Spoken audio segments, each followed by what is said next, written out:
Let me take you back. Not to the skyline you know, not to the towering glass and steel you've seen 1,000 times, but to something earlier, quieter, forgotten, before Times Square, before the Empire State, before any of it. New York was just swampland. And what happened next?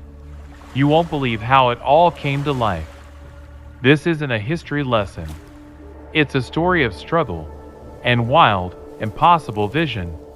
In the early 1600s, what we now call Manhattan was mostly marsh, woodlands, muddy shoreline, no roads, no skyline, no dreams of a financial capital. But then the Dutch arrived and they saw something others didn't. Opportunity, trade, a port with potential. They built the first streets out of cobblestone, sometimes even oyster shells. That's how raw it was. Little by little, out of the swamp, a city began, but not the city you think of yet. This was still rough, loud, barely holding itself together. Then came the flames. In 1776, a fire swept through lower Manhattan. Gone were hundreds of buildings. People thought it was the end. Why rebuild? Why stay? But New Yorkers, even back then, they didn't quit. They cleared rubble. They drew new plans, and brick by brick, they came back. It wasn't just about buildings. It was about will. The kind of grit this city became known for. You could almost hear the hammers echoing through time. Fast forward to the late 1800s. The world was changing. Steel, elevators, ambition. And suddenly, New York did something no city had ever done before. It reached upward. Skyscrapers were born. Not one or two, but dozens. The Flatiron Building, the Woolworth Tower. Icons, rising from sidewalks like steel miracles. And with them came something else. A belief that New York could be more than just a city. It could be a symbol of hustle, of reinvention, of what's possible. But here's what the documentaries don't show. Those buildings weren't made by famous names.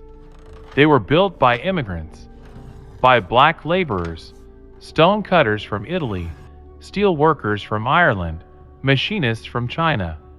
They built with bare hands, sometimes in deadly conditions. No harnesses, no guarantees, just hope. Every time you see a skyline shot of New York, remember, it's not made of glass. It's made of sacrifice. That's what people forget. Then came the Great Depression. Construction stopped. Jobs vanished. People lost everything. Skyscrapers stood frozen, half-built and haunting. But the city didn't die. Instead, something strange happened. The people got closer. Communities fed each other. Artists painted murals on crumbling walls. And in the middle of it all, New York started to dream again. By the 1950s, the city had a second wind. The skyline exploded. The United Nations rose.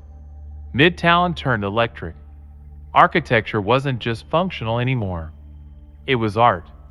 You got the Guggenheim, Lincoln Center, the Chrysler Building glowing at dusk. People from all over the world stood beneath it all and whispered, "How did they build this?" The truth is, they built it because they never stopped believing it could be better. Even today, New York never stops changing. Buildings fall. New ones rise. Old structures are repurposed. Warehouses become art galleries. Churches become lofts. It's a city that refuses to sit still. And maybe that's what makes it special. Not just the height of the towers, but the way the whole city breathes, falls, rises, and keeps going. Always rebuilding, always becoming. New York was never built in one moment. It was built in a million moments of doubt, of grit, of quiet bravery. And maybe you're in one of those moments now, trying to rebuild, trying to rise. So here's the truth: you don't need a perfect plan. You don't need to feel ready. You just need to start. If this story made something inside you feel alive again, like you're not alone in the rebuild, then subscribe. We tell stories like this, not just about cities, but about you. Because your story is still being built too. And one day, someone might stand in the life you created and say, "How did they build this?"